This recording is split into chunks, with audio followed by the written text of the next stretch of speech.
If your house only stays clean for about 17 minutes after you clean it, this video is going to change everything. Because the problem isn't that you're messy, it's that your home requires too much effort to maintain. And once I fixed that, I stopped just cleaning my house because it naturally started to stay clean for longer. I'm a mom of multiple kids. I run a business from my home. Life is full and I do not have hours every day to clean, but I used to. So instead, I built what I call low effort systems, the things that quietly keep my home clean without me constantly thinking about it. And I'm going to walk you through the exact ones I use today. But before I get into these life-changing systems, I want to take a minute and say thank you to the sponsor of today's video, Hume Health. I continue to work with Hume Health because their body pod has become part of our daily routine. I rely on my body pod for more than just a basic weight check. I use it as a barometer for my health, which affects every area of my home life. There were seasons where I knew what to do, but I just didn't have the mental clarity or physical energy to follow through. That's why I've been using Hume Health. It helps me actually track what's going on in my body, like energy levels, stress patterns, and recovery.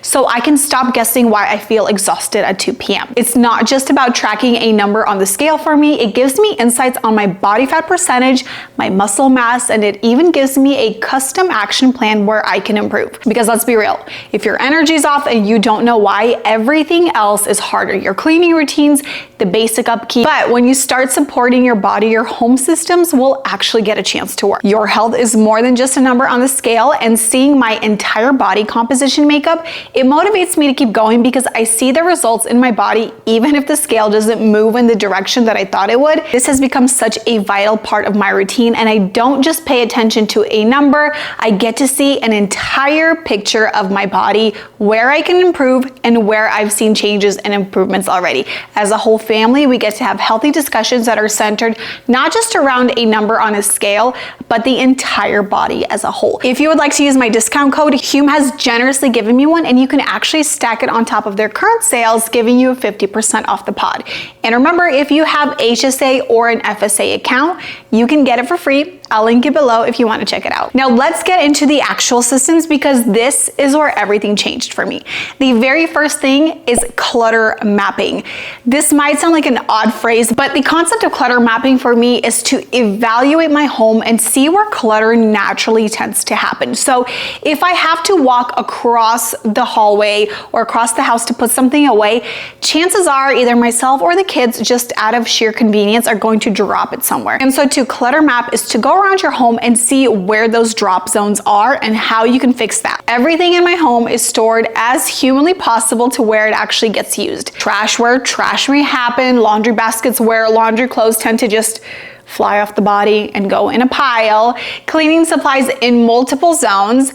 This eliminates clutter by like 70%. Clutter isn't random, it always lands in the same places if you take notice. So instead of fighting it, I build systems around it. So every high traffic area in my house has a contained drop zone. There'll be either baskets or trays or hooks. So when life happens, and it does, it still looks somewhat controlled, or at least it looks like intentional clutter. The second thing is closed storage over open storage. Now, I know this is slightly controversial, but open shelving for me personally is not good for real life. It's for Pinterest. And if you want your home to look clean without constantly styling it, you need a more realistic approach for storage. So things like cabinets, bins, drawers, because visual clutter is mental clutter. So for me, for instance, we have our coffee table. Our coffee table has hidden storage inside. So if there's anything kind of like laying around on the coffee table or around the couches and I don't necessarily want it to be out, maybe it's not necessarily the best place for it, but in the meantime, it's a quick whoop, swipe it into the hidden coffee table drawers, close it up, and it's gone. I did the same thing upstairs with our trash and laundry bin system.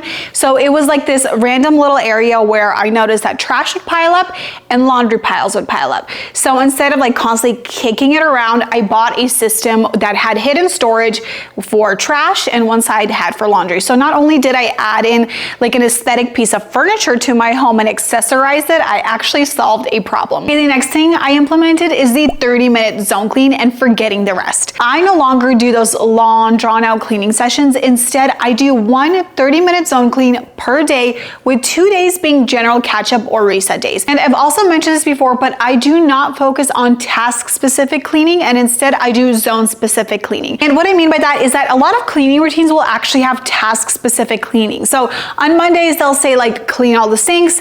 On Tuesdays, they'll say clean all the floors. On Wednesdays, they'll say like focus on countertops or like general areas. And while yes, you're doing something every single day, you're never getting to a point where one area is completely clean. So I stopped focusing on those things. Instead of Monday comes and I'm like only focusing on the floors and then everything else is dirty but my floors are clean, I only focus on zone specific tasks. So while you can be busy every single day addressing cleaning tasks like floors one day, countertops the next day, sinks the next day, you never have one complete area in your home that is completely clean. So I stopped focusing on just cleaning tasks and instead I focus on specific areas every single day. So at any given moment, I have some sort of area in my home that is completely clean. And while I may not have my entire home clean all at once, I have specific zones and areas in my home where on certain days I know that that's going to get cleaned. And so I'm not running around chasing around random cleaning tasks and then still look around and have a dirty home. I have specific zones that are scheduled in, so I know that from top to bottom, for the most part, that area is going to be clean on Monday. On Tuesdays, I know that I'm going to clean my kitchen. On Wednesdays, my bathrooms. On Thursdays, my rooms. And that at any given point, I will look at an area and be like, wow, yes, I have a clean bathroom, instead of looking, wow, I have clean floors, but as soon as my eyes go up, there's mess everywhere else. This next thing, I wish someone told me this earlier, and I wish I didn't buy into the lie of the mess will wait.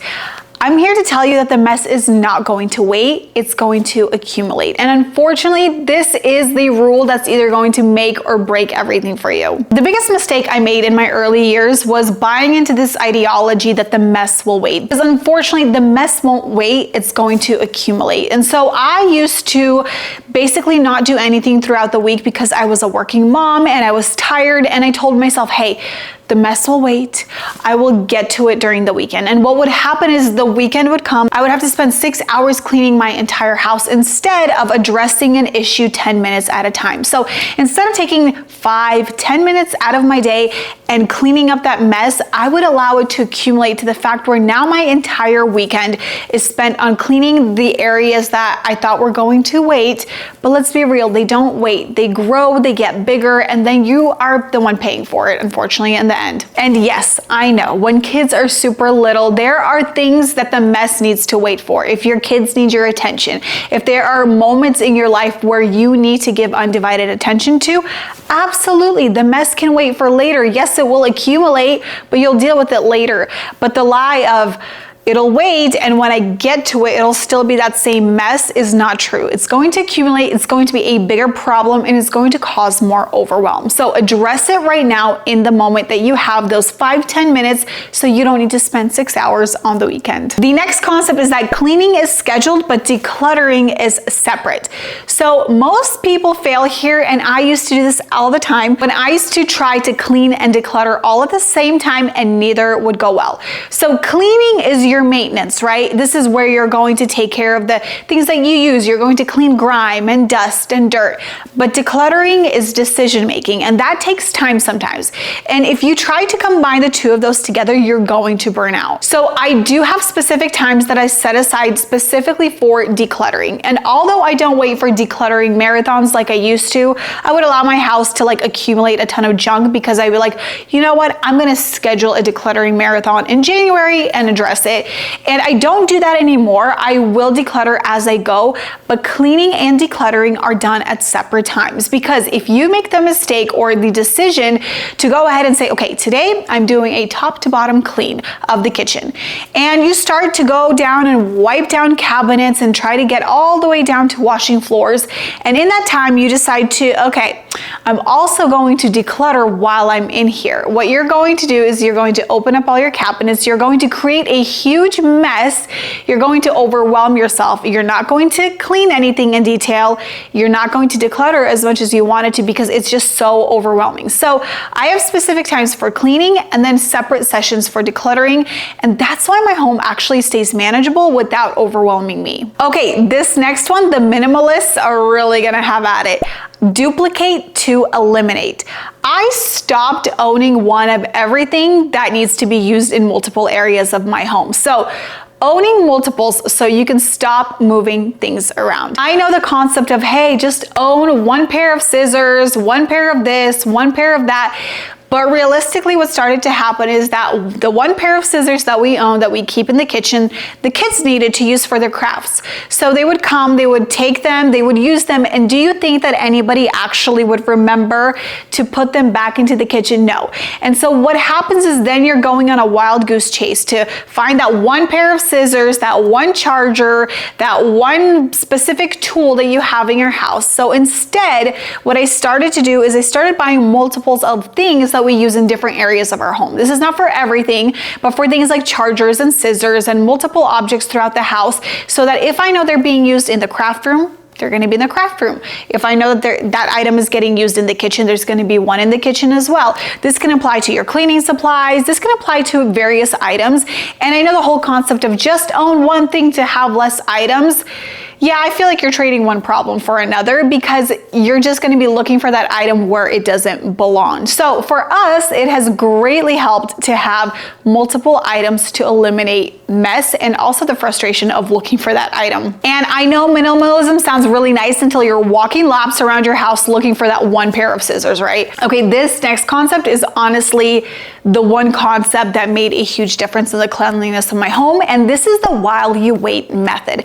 And basically what this is while you wait for something to happen and while you're in the area, you're doing a mini tidy. So for me, this looks like in the morning, I'll wake up and I'll come and I will brew my coffee. And while I wait for my coffee to finish, anywhere between 2 to 3 minutes, I will unload my dishwasher. While I'm waiting for something in the microwave to heat up, I will go through maybe a drawer or I'll clear the countertops. While I'm brushing my teeth, I will open up a drawer and see, is there something here that I can get rid of, wipe up? And in those moments, you think about the while you wait method. It only takes between 2 to 3 minutes for you to wait for something in your home while you're doing something. 2 to 3 minutes throughout the day can add up to a significant amount of cleaning every single day. So the next time that you're just, maybe watching your kiddo in the bathtub, wipe down the sink. Maybe you're waiting for the kids' food to heat up. See if there are things off the counter that you can tidy up. While you're making dinner, go ahead and start tidying things up while you're sauteing onions.